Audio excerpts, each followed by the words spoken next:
Hello, good morning guys. Ako to si Patrick Lloyd Chavez at kwento ko lang yung Thursday and Friday. So, pumunta kami nung Balagbag Falls and naligo dun sa dagat. Ayan, inabutan na ako nung Friday na nandun pa rin ako kaya hindi ako nakapag-dialysis.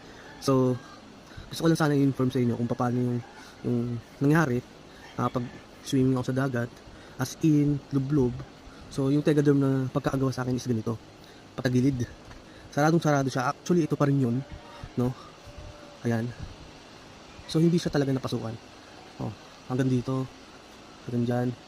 Walang napasok na tubig. Tubig sa ligo, tubig sa dagat. Wala. Patagilid. Pero dito sa sa fistula ko, actually, napasukan to nung nandun doon. Pero meron akong ready pamalit or pang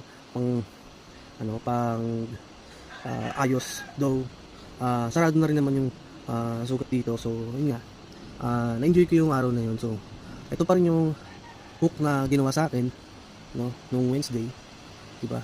Ang araw ngayon is Monday, so may dumaan ng Wednesday, Thursday, Friday, tapos Sabado, Linggo, Monday. So later on magkakaroon ako ng dialysis after work. Ayan.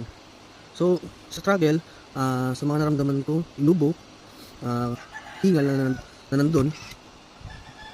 Although, para lang ma-remove yung ganung discomfort, ang nangyayari is kailangan kong dumumi, kailangan kong umihi. Actually, nakakaihi ako.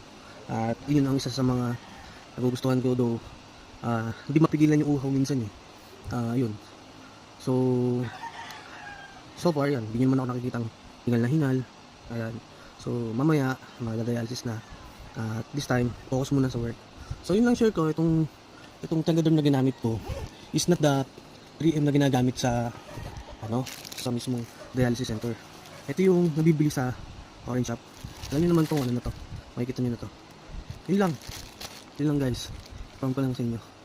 Mapakita ko sa inyo yung mga picture na talagang nasa dagat ako. Yun lang. God bless.